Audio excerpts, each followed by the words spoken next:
Hello aspirants, welcome to biolab explorer. So ఈరోజు మనం APDSC 2024 syllabus ప్రకారం రక్త ప్రసరణ వ్యవస్థ అనేది చూడబోతున్నాం. ముందుగా వివిధ జీవులలో ప్రాథమిక జీవుల్లో రక్త ప్రసరణ వ్యవస్థ ఏ విధంగా ఉందని చూద్దాం. నెక్స్ట్ వీడియోలో మానవుని యొక్క రక్త ప్రసరణ వ్యవస్థ గురించి మనము డిస్కస్ చేద్దాం. రైట్. సో ఈ రోజు అయితే రక్త ప్రసరణ వివిధ జీవుల్లో రక్త ప్రసరణ వ్యవస్థ అనేది చూద్దాం. So let's move to the class.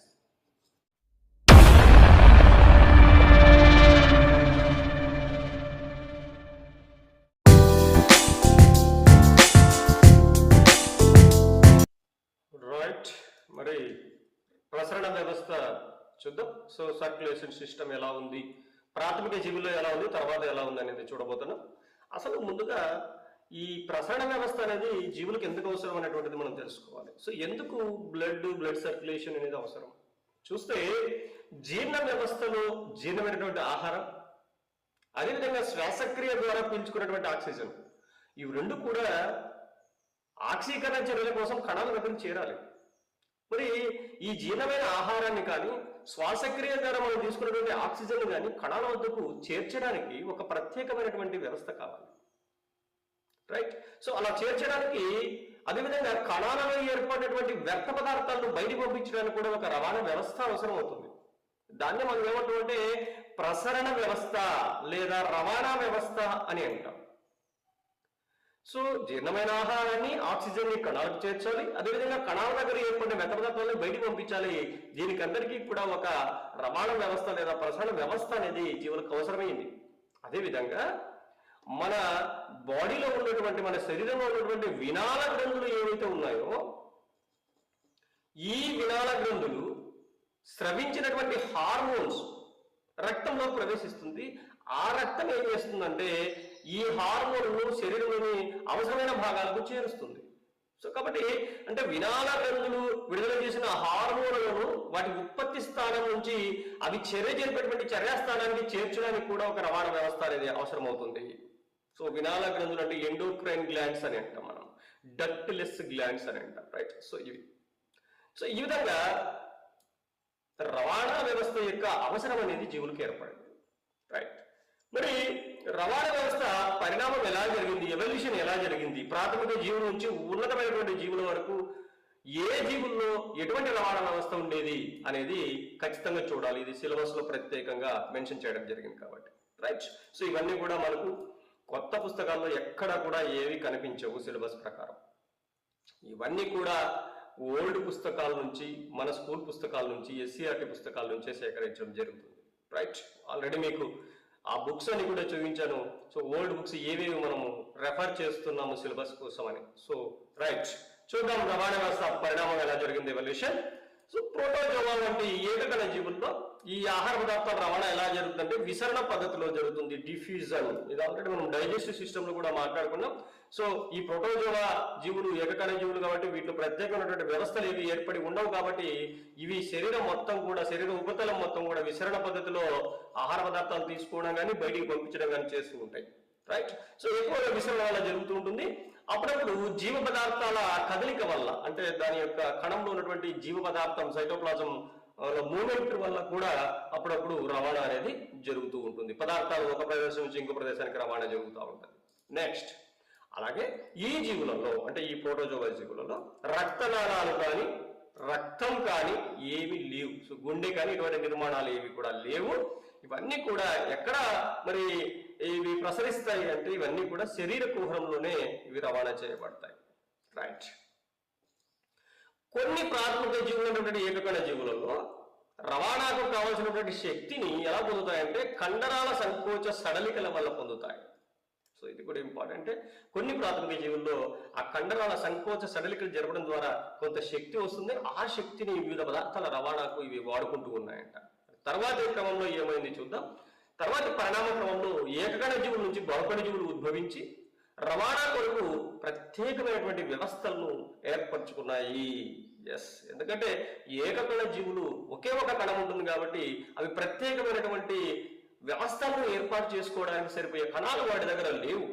కాబట్టి ప్రత్యేకమైన వ్యవస్థలు ఏమి ఉండవు. కానీ పరిణామ క్రమంలో బహుకణ జీవులు ఏర్పడిన తర్వాత so multi cellular organisms evaluation లో ఏర్పడిన తర్వాత వాటి దగ్గర కణాలు చాలా ఉన్నాయి కాబట్టి ఆ కణాలలో వర్క్ డివిజన్ జరిగి డిఫరెన్షియేషన్ జరగడం వల్ల వ్యవస్థలు ఏర్పడతాయి. జీర్ణ వ్యవస్థ కానీ, శ్వాస వ్యవస్థ కానీ, విసర్జన వ్యవస్థ, రవాణా వ్యవస్థ, ఇలా ప్రత్యేకమైనటువంటి వ్యవస్థలను ఇవి ఏర్పాటు చేసుకోవడం జరిగింది. ప్రారంభ దశలో ఈ బహుకణ జీవులు వాటికి అవసరమైన పదార్థాలను నీటిలో కరిగించుకుని శరీరానికి రవాణా చేసేవి. చూడండి, ఫస్ట్ ప్రారంభ దశలో ఏర్పడినటువంటి బహుకణ జీవులలో రక్తం ఏమీ లేదు, కేవలం నీటిలో కరిగించుకుని ఇవి రవాణా చేసుకున్నాయి. రైట్, ఇది చూస్తే స్పాంజెస్ లో ఇది కనిపిస్తుంది మనకు. రైట్, నెక్స్ట్ తర్వాత పరిణామ క్రమంలో శరీర నిర్మాణం మరింత క్లిష్టంగా మారడంతో పదార్థాల రవాణా కోసం ఏం చేశాయి, రక్తము, శోషరసం వంటి ప్రత్యేక ద్రవాలను పెంపొందించుకోవడం జరిగింది. ఈ ద్రవాలను పంపు చేయడానికి గుండె అనేటువంటి ఒక ప్రత్యేకమైన నిర్మాణాన్ని కూడా ఏర్పాటు చేసుకోవడం జరిగింది. అంటే ఎవల్యూషన్ లో ఇవన్నీ కూడా ఏర్పడతాయి. రక్తం ఏర్పడింది, శోషరసం ఏర్పడింది, మరి వాటి రెండింటిని పంపు చేయడానికి గుండె, హృదయం, హార్ట్ అనేటువంటి నిర్మాణం కూడా ఏర్పడుతుంది. అందుకే గుండెను పంపు చేసే అవయవం అని అంటాం కదా, పంపింగ్ ఆర్గాన్ అంటాం. రైట్, గుండె నుండి రక్తాన్ని కణజాలాలకు చేరువేయడానికి ధమనులు అనేటువంటి రక్తనాళాలు ఏర్పడ్డాయి. అదేవిధంగా కణాల నుంచి రక్తాన్ని గుండెకు తీసుకురావడానికి సిరలు అనేటువంటి రక్తనాళాలు కూడా ఏర్పడ్డాయి. ఇక్కడ రక్తము, గుండె ఉంటే సరిపోదు, రక్తనాళాలు కూడా ఏర్పడతాయి. సో దాంట్లో గుండెకు రక్తాన్ని తెచ్చేవేమో సిరలు, గుండె నుంచి రక్తాన్ని శరీర భాగాలకు తీసుకెళ్లేవేమో ధమనులుగా పేర్కొనడం జరిగింది. సో ఈ రక్తము, గుండె, రక్తనాళాలు వీటన్నిటిని కలిపి రక్త ప్రసరణ వ్యవస్థ అని అంటాం అన్నమాట. రైట్, మరి ఈ రక్త ప్రసరణ వ్యవస్థలో రెండు రకాలు చూడొచ్చు మనము. స్వేచ్ఛాయుత రక్త ప్రసరణ వ్యవస్థ, ఓపెన్ సర్క్యులేటరీ సిస్టమ్ అనేది ఒకటి. తర్వాత బంధిత రక్త ప్రసరణ వ్యవస్థ, క్లోజ్డ్ సర్క్యులేటరీ సిస్టమ్ అనేది ఒకటి చూద్దాం. స్వేచ్ఛాయుత రక్త ప్రసరణ వ్యవస్థ అంటే ఏంటంటే రక్తనాళాలు ఉండవు. రక్తనాళాలు లేకుండా రక్తం అనేది స్వేచ్ఛగా బయట కోటరాలు అనేటువంటి పెద్ద పెద్ద కాలువల వంటి నిర్మాణంలో ప్రయాణం చేస్తూ ఉంటుంది. సో దీన్ని స్వేచ్ఛాయుత రక్త ప్రసరణ వ్యవస్థ అని అంటాము. ఒకటే గుర్తుపెట్టుకోవాలి, స్వేచ్ఛాయుత రక్త ప్రసరణ వ్యవస్థ అంటే రక్తనాళాల్లో కాకుండా స్వేచ్ఛగా కోటరాల్లో ప్రవహిస్తుంది. ఉదాహరణలు ఏంటి, ఆర్థ్రోపోడా వర్గానికి చెందినటువంటి జీవులు, కీటకాలు ముఖ్యంగా. అదేవిధంగా మొలస్కా జీవులు, కొన్ని నత్తలు ఉన్నాయి కదా, నత్తలు అనేటువంటి మొలస్కా జీవులు. సో ఈ జీవుల్లో కూడా మనకు ఓపెన్ సర్క్యులేటరీ సిస్టమ్ కనిపిస్తుంది. రైట్, నెక్స్ట్ వచ్చేసి బంధిత రక్త ప్రసరణ, క్లోజ్డ్ సర్క్యులేటరీ సిస్టమ్. అంటే రక్తం రక్తనాళాల్లో ప్రవహిస్తే క్లోజ్ చేసి ఉంటాం కదా, క్లోజ్డ్ రక్తనాళాల్లో ప్రవహిస్తుంది కాబట్టి బంధిత రక్త ప్రసరణ వ్యవస్థ అని అంటాం. ఉదాహరణ వానపాములు కానీ, కప్పలు కానీ, మానవులు, జంతువులు, రెప్టైల్స్, ఇవన్నీ కూడా.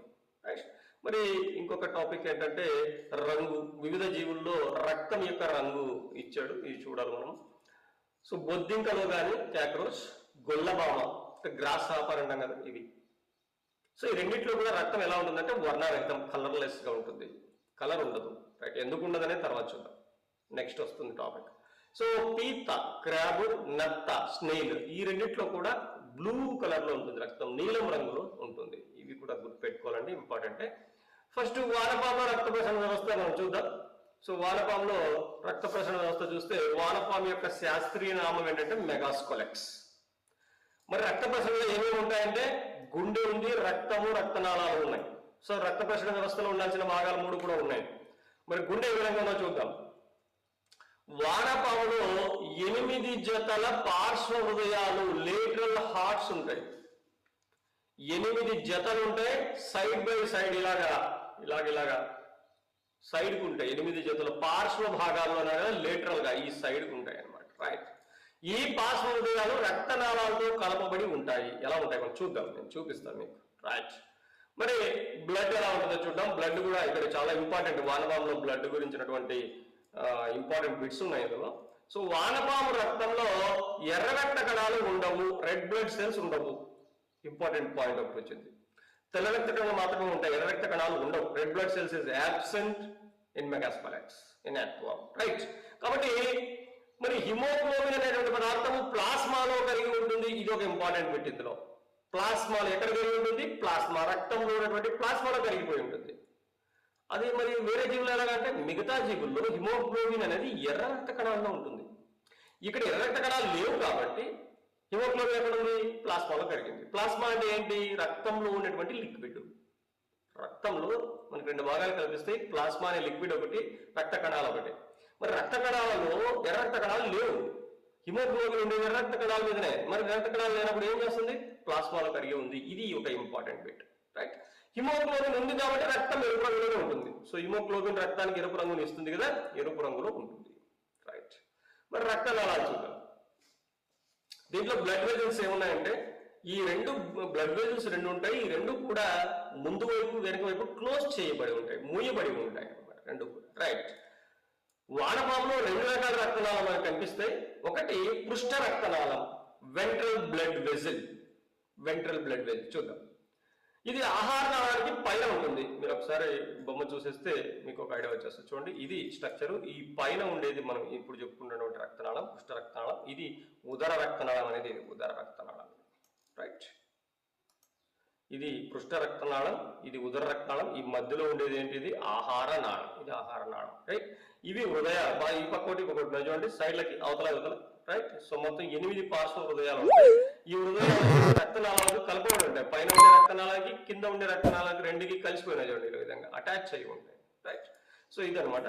సో చూద్దాం ఇప్పుడు పృష్ఠ రక్తనాళం కదా, రైట్? ఆహార నాళం పైన ఉంటుంది, ఇందాక చూశారు కదా బొమ్మ, రైట్? శరీర భాగాల నుంచి రక్తాన్ని సేకరించి గుండెకు అందించే ప్రధానమైనటువంటి సిర. ఇది గుర్తుపెట్టుకోవాలండి, ఏది సిర ఏది ధమని అనేది ఇక్కడ ఇంపార్టెంట్. శరీర భాగాల నుంచి రక్తాన్ని సేకరించి గుండెలకు ఇచ్చేది ఏదంటే సిర, అదేది? పృష్ఠ రక్తనాళం, రైట్? దీనిలో రక్తం వెనుక నుండి ముందుకు ప్రవహిస్తుంది. సో బ్యాక్ సైడ్ నుంచి రక్తాన్ని సేకరించుకుంటూ హృదయాలకు ఇచ్చుకుంటూ ఇలా ముందుకు వచ్చేస్తుంది.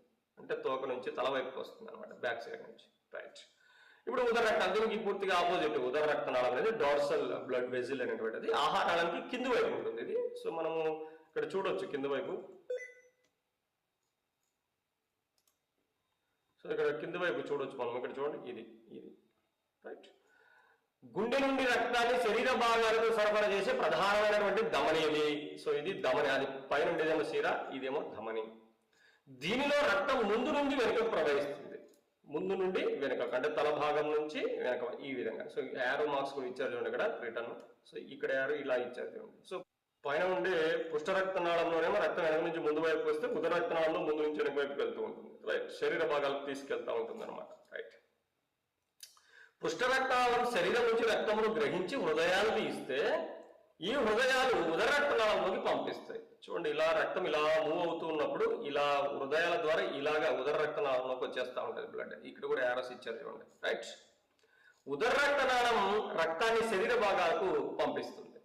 వానపాములో శరీర కుహర ద్రవం కూడా పదార్థాల రవాణాలో ముఖ్య పాత్ర వహిస్తుంది. సో శరీర కుహరము ఆహార నాళాలకి రెండు వైపులా ఉన్నటువంటి ఈ గ్యాప్ ని, సో శరీర కుడ్యానికి ఆహార నాళానికి మధ్యలో ఉన్నటువంటి ఈ గ్యాప్ ని ఏమంటారంటే శరీర కుహరం అని అంటారు, సీలోమ్ అంటాం. ఈ శీలంలో శీలోమిక్ ఫ్లూయిడ్ కూడా ఉంటుంది, శరీర కుహర ద్రవం ఉంటుంది. అది కూడా కొన్నిసార్లు పదార్థాల రవాణాలో, కొన్ని రకాల పదార్థాల రవాణాలో పాత్ర వహిస్తుందంట వానపాము, రైట్? ఇది వానపాముకు సంబంధించి. సో నెక్స్ట్ వచ్చేసి బొద్దింక చూద్దాం. సో బొద్దింక ట్రాన్స్పోర్టేషన్ ఇన్ కాక్రోచ్. బొద్దింక రక్తంలో ఆక్సిజన్ రవాణా చేసేటువంటి హిమోగ్లోబిన్ లేదు. ఇది ఇంపార్టెంట్ పాయింట్ అండి. మనం వానపాములో ఏం చూసాం? వానపాములో ఎర్ర రక్త కణాలు లేవు, కానీ బొద్దింకలో ఏం లేదు? హిమోగ్లోబిన్ లేదు. సో కాబట్టి రక్తం ఎలా ఉందంటారు? తెల్లగా ఉంది. ఇందాక మనం చూసాం తెల్లగా ఉంటుందని, ఎందుకని మాట్లాడుకుందాం అని చెప్పాం. అంటే వర్ణరహితంగా ఉండి ఆక్సిజన్ రవాణాలో పాత్ర వహించదు. ఎందుకంటే హిమోగ్లోబిన్ ఉంటే ఆక్సిజన్ ను పట్టి ఉంచి ఆక్సిజన్ తో బంధం ఏర్పరచుకుని ఆక్సి హిమోగ్లోబిన్ గా మారి ఆక్సిజన్ ను రక్తంలో రవాణా చేస్తుంది. మరి హిమోగ్లోబిన్ లేనప్పుడు ఆక్సిజన్ ను ఇక్కడ రక్తం రవాణా చేయదు. రక్తం ఉంటుంది, తెల్లగా ఉంటుంది, కానీ రవాణా చేయదు. కానీ పోషక పదార్థాలను వివిధ శరీర భాగాలకు అందజేసి అవయవాల నుండి మలిన పదార్థాలను విసర్జక అవయవాలకు చేరవేయడంలో ప్రముఖ పాత్ర వహిస్తుంది. సో ఆక్సిజన్ మాత్రమే రవాణా చేయదు, కానీ ఫుడ్ను రవాణా చేస్తుంది. అదేవిధంగా వ్యర్థ పదార్థాలను కూడా రిటర్న్ రవాణా చేస్తుంది రక్తం. బొద్దింకలో రక్తనాళాలు లేవు. మరి రక్తనాళాలు లేవంటే ఎటువంటి రక్త ప్రసరణ? ఇది స్వేచ్ఛాయుత రక్త ప్రసరణ వ్యవస్థ అని అంటాం, రైట్?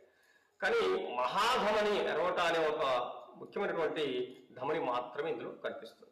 కాబట్టి రక్తం శరీర కుహరంలోని కోటరాలలో, సైనసెస్ అంటాం, కోటరాలలో ప్రవహిస్తుంది.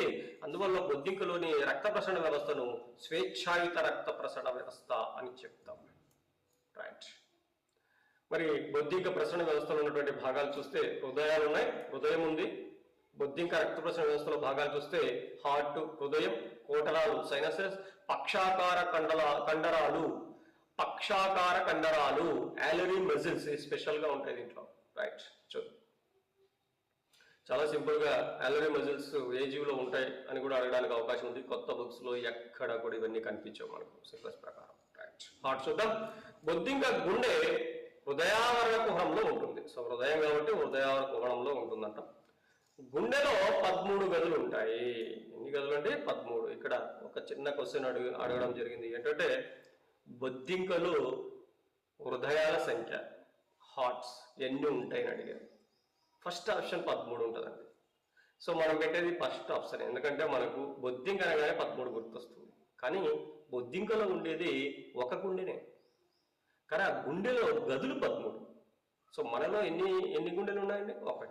గదులు ఎన్ని అంటే 4. అలాగా. రైట్. మొదటి గది తల నుండి మొదలవుతుంది. సో గదిని, ఈ గదులు ఏవైతే ఉన్నాయో బొద్దింకలో, ఆ గదులు ఎలా లెక్కించాలంటే ముందు నుంచి తల వైపు నుంచి, ఇక్కడ నుంచి చూడండి. ఇవి గదులు, ఇవి చూడండి. ఇదంతా కలిసి ఒకే గుండె. గదులు first, second, third, fourth, fifth ఇలాగ లెక్కించుకుంటూ వెనక వైపుకి వెళ్ళాలి. తల దగ్గర ఉండేది ఫస్ట్ 1 అనమాట. రైట్.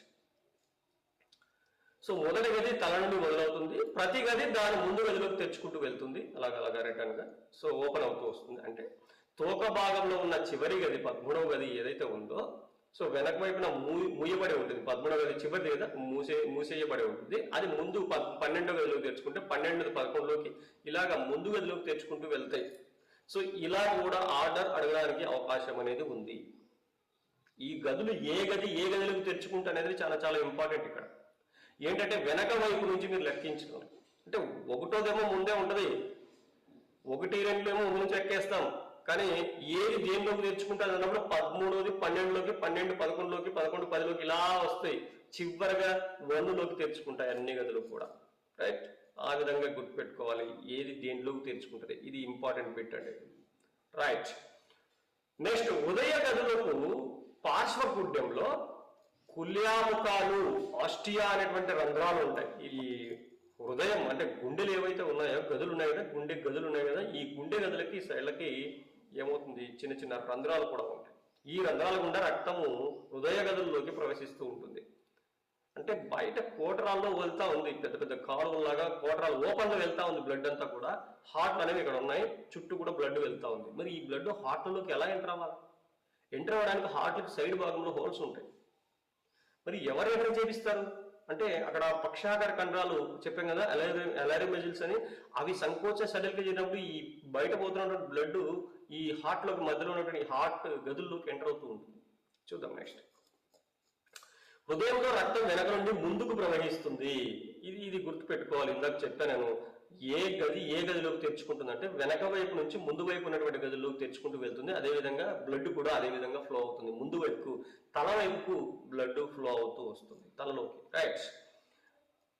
సో ఉదయంలో రక్తం వెనక నుండి ముందుకు ప్రవహిస్తుంది అంటే 13 నుంచి 1వ గది వైపు లేదా తోక నుంచి తల వైపుకు ప్రయాణిస్తుంది. ఈ మొదటి గది ఏదైతే ఉందో, ఇది అంటే తల దగ్గర ఉన్నటువంటి మొదటి గది మహాధమని, ఎరోటా అనేటువంటి రక్తనాళం ద్వారా ఈ తలలోకి తెరుచుకుంటుంది. అంటే శిరఃకోటరం అని అంటాం అనమాట. ఆ తలలోకి తెరుచుకోవడం జరుగుతుంది. రైట్. మరి వీటిలో ఉన్నటువంటి కోటరాలు చూస్తే, సైనసెస్ చూస్తే, బొద్దింక శరీర కుహరం ముఖ్యంగా 3 కోటరాలు ఉంటాయి. 3 కోటరాలు ఉంటాయి దీంట్లో. ఒకటి హృదయావరణ కోటరం లేదా పృష్ఠ కోటరం అని అంటాం అనమాట. పెరికార్డియల్ సైనస్ అంటాం ఇంగ్లీష్ లో.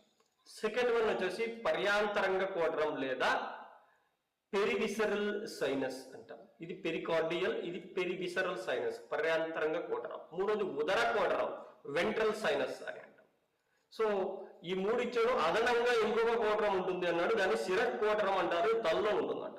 అంటే ఇస్తే 4 కోటరాలు ఉంటాయని ఇవ్వచ్చు, కానీ 3 కోటరాలే ప్రధానంగా ఉంటాయి. అదనంగా ఇంకొక కోటరం ఉంటుంది, దాని పేరు శిరః కోటరం అని ఇచ్చాడు. సో అలాగే మనం కూడా అలాగే చదువుకుంటున్నాం. రైట్. సో ఇక్కడ మీరు డయాగ్రామ్ లో చూడొచ్చు, హార్ట్స్ అన్ని కూడా ఒకదాని తర్వాత ఒకటి 1లోకి తెరుచుకుంటూ వచ్చే తర్వాత తెచ్చుకోవడం జరిగింది. రైట్, అరవటత్వం.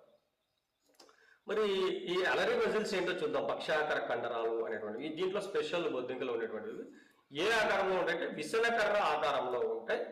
వీటి సంకోచ సడలికల వల్ల రక్తం హృదయంలోకి పంపు చేయబడుతుంది. ఇందాక మనం చెప్పుకుందాం. మరి ప్రసరణ ఏ విధంగా జరుగుతుందో చూద్దాం. సర్క్యులేషన్ చూద్దాం.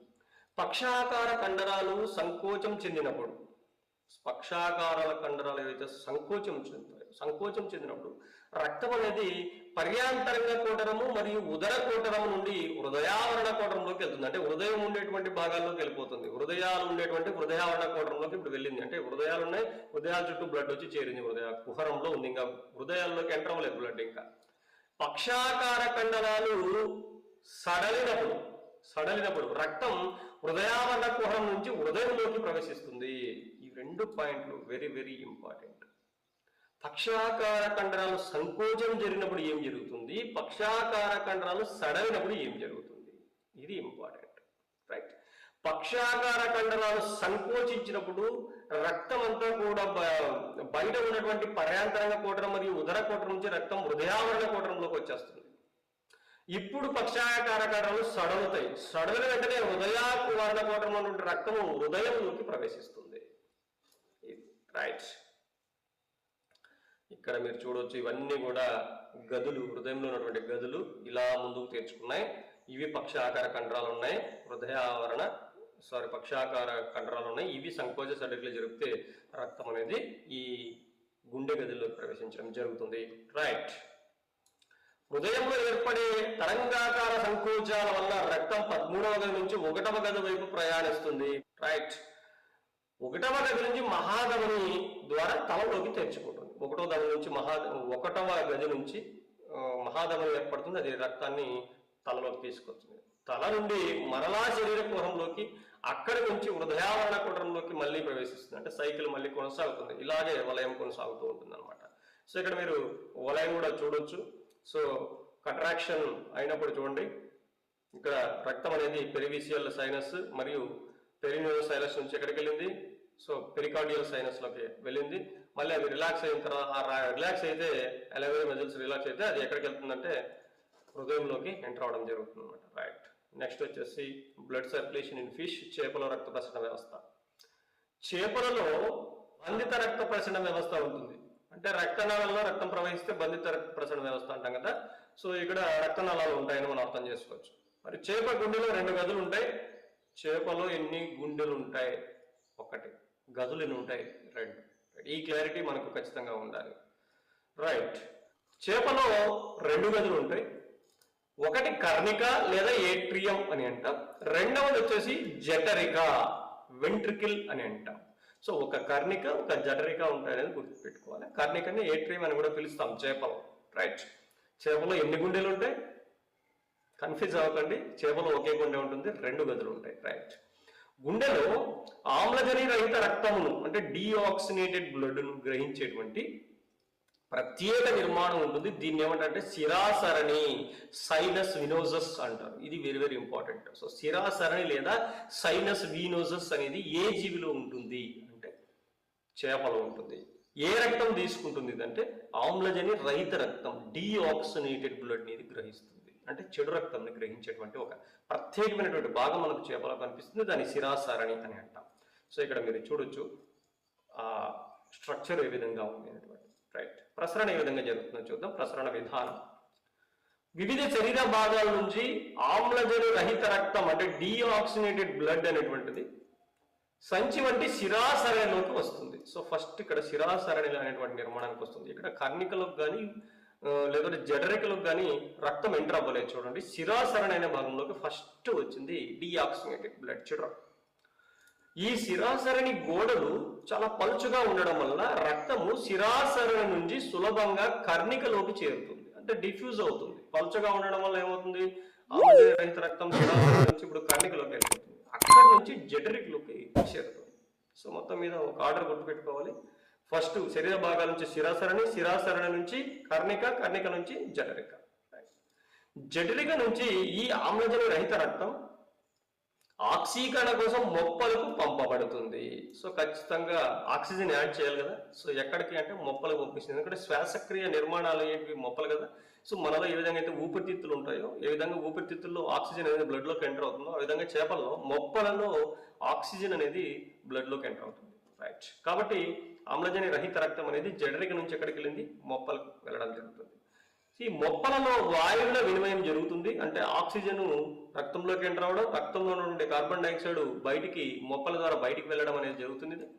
సో ఈ విధంగా వాయువుల వినిమయం అనేది ఇక్కడ జరుగుతుంది. సో ఈ విధంగా రక్తం ఒకసారి మాత్రమే గుండె గుండా ప్రయాణించడాన్ని ఏకవలయ రక్త ప్రసరణ వ్యవస్థ అంటారు. ఇది కూడా ఇంపార్టెంట్ అంటే ఏకవలయ, సింగిల్ సర్క్యులేషన్ అంటాం. అంటే శరీర భాగాల నుంచి రక్తం గుండెకు వచ్చింది, గుండెకు వచ్చిన రక్తం ఇక్కడ మొప్పలకి వెళ్ళింది, మొప్ప నుంచి ఇంకా డైరెక్ట్ గా శరీర భాగాలకు వెళ్ళిపోతా ఉంది, మళ్ళీ గుండెకి రావట్లేదు.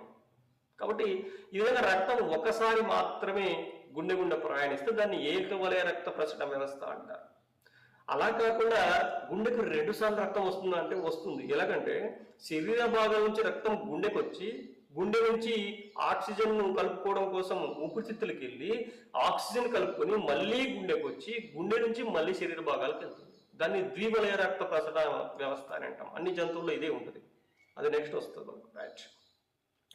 సో చేపల్లో ఏకవలయ రక్త ప్రసరణ వ్యవస్థ ఉంటుంది, సింగిల్ సర్క్యులేషన్ ఉంటుంది, రక్తం గుండె నుంచి ఒకసారి మాత్రమే ప్రవహిస్తుంది. సో ఈ విధంగా మొప్పలకు రక్తాన్ని సరఫరా చేసేటువంటి ఈ హృదయాన్ని ఏమంటారంటే జలశ్వాస హృదయం, బ్రాంకియల్ హార్ట్ అంటాం అన్నమాట. రైట్. నెక్స్ట్ వచ్చేసి కప్ప. కప్పల రక్త ప్రసరణ వ్యవస్థ. మరి కప్ప అనేది ఒక ఉభయచర జీవి కదా. మరి దీని హృదయంలో 2 కర్ణికలు, 1 జఠరిక ఉంటుంది. అంటే 3 గదులు ఉన్నటువంటి హృదయం అనేది మనం కప్పలో చూడొచ్చు. రైట్. హృదయం 1, గదులు 3. రైట్. కర్ణికలు 2 పక్క పక్కనే ఉంటాయి. అంటే పైన 2 పక్క పక్కనే ఉంటాయి. ఖండరహితమైనటువంటి విభాజకం చేత వేరు చేయబడి ఉంటాయి. 2 కర్ణికలు కూడా వేరు చేయబడి ఉన్నాయి. రైట్. ఇంకో జఠరిక ఉండాలి కదా. ఈ జఠరిక ఎక్కడ ఉంటుందంటే ఈ 2 కర్ణికలు ఉన్నాయి కదా, ఈ కర్ణికలకు వెనక వైపున ఉంటుంది జఠరిక. మామూలుగా మానవ హృదయం తీసుకుంటే కర్ణికల కింద జఠరికలు ఉంటాయి, కానీ ఇక్కడ కర్ణికలకు వెనకగా జఠరిక ఉంటుంది. శరీర భాగాల నుంచి ఆమ్లజని రహిత రక్తం, డిఆక్సినేటెడ్ బ్లడ్ ను 3 శిరలు గ్రహిస్తే, రైట్, సేకరించి శిరాసరణి, సైనస్ వెనస్ అనే నిర్మాణం తెరుచుకుంటాయి. ఇక్కడ కూడా మనకు శిరాసరణి అనేది కనిపిస్తా ఉంది. ఈ శిరాసరణి ఏం చేస్తున్నప్పుడు కుడి కర్ణికలోకి తెరుచుకుంటుంది. కుడి కర్ణిక నుంచి ఈ డిఆక్సినేటెడ్ బ్లడ్, ఆమ్లజని రహిత రక్తం పుప్పుస గంగ ద్వారా ఊపిరితిత్తులకు చేరుతుంది. వీటిలో ఊపిరితిత్తులు ఉన్నాయి కాబట్టి ఆక్సిజన్ కోసం ఊపిరితిత్తులకు వెళ్తుంది. ఆక్సిజన్ కలపబడినటువంటి ఆమ్లజని సహిత రక్తంగా మారుతుంది. మరి ఊపిరితిత్తుల నుంచి పుప్పుస శిర ద్వారా ఆమ్లజని సహిత రక్తం ఎడమ కర్ణికలోకి చేరుకుంటుంది. సేమ్ మానవుల్లో ఏ విధంగా ఉందో ఆ విధంగానే ఉంది. చూడండి, ఇది కూడా పుప్పుస శిర ద్వారానే వచ్చింది, ఎడమ కర్ణికలోకి వచ్చి చేరిపోయింది. రైట్. సో కుడి కర్ణికలేమో ఆమ్లజని రహిత రక్తం ఉంది, ఎడమ కర్ణికలలో ఆమ్లజని సహిత రక్తం ఉంది ప్రస్తుతానికి. ఈ కర్ణికలు 2 కూడా సంకోచం చెంది రక్తాన్ని జఠరికలోకి పంపిస్తాయి. ఇక్కడ మనం బాగా అర్థం చేసుకోవాల్సింది ఏంటంటే కుడి కర్ణికలు ఏమో శరీర భాగాల నుంచి వచ్చినటువంటి ఆమ్లజని రహిత రక్తం ఉంది, చెడు రక్తం ఉంది. మరి ఎడమ కర్ణికలు ఏమో ఊపిరితిత్తుల నుంచి వచ్చినటువంటి ఆమ్లజని సహిత రక్తం ఉంది. ఇవి 2 వేరువేరుగా ఉన్నాయి ఇక్కడ కర్ణికల్లో. మరి ఇవి 2 సంకోచం చెంది రక్తాన్ని ఒకే ఒక జఠరికలోకి పంపిస్తాయి. ఉండే ఒక జఠరికే కాబట్టి మొత్తం ఒకే జఠరిలోకి వచ్చి పడుతుంది. అంటే ఆమ్లజని రహిత, ఆమ్లజని సహిత 2 రక్తాలు కూడా మిక్స్ అయిపోతాయి జఠరికలో. అంతే కదా. రైట్. అంటే మిశ్రమ రక్తం అనేది ఇక్కడ జఠరికలో ఏర్పడుతూ ఉంది. మరి ఈ జఠరిక సంకోచం చెంది, ఇప్పుడు కింద ఉన్నటువంటి జఠరిక సంకోచం చెందితే మిశ్రమ రక్తాన్ని మహాధముని ద్వారా శరీర భాగాలకు సరఫరా చేస్తుంది.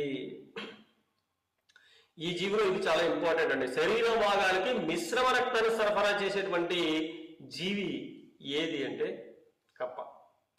రక్తం శరీర భాగాల నుంచి గుండెకు చేరి, గుండె నుండి ఊపిరితిత్తులకు చేరి, అక్కడి నుంచి మరలా గుండెకు చేరుతుంది. కాబట్టి దీన్ని ఏమంటాము, ద్వివలయ రక్త ప్రసరణ వ్యవస్థ అని అంటాం. మరి రక్తాన్ని ఊపిరితిత్తులకు పంపేటువంటి హృదయాన్ని ఏమంటారంటే పుప్పుస హృదయం, పల్మనరీ హార్ట్ అంటాం. Pulmonary heart. రైట్. ఇక సరీసృపాల రక్త ప్రసరణ వ్యవస్థ చాలా సింపుల్ గా ఇచ్చాడు, చూద్దాం. వీటిలో 2 కర్ణికలు ఉంటాయి. మరి జఠరికలు ఎన్ని ఉంటాయంటే 1 జఠరికనే ఉంటుంది, కానీ అసంపూర్ణంగా విభజన చెంది ఉంటుంది.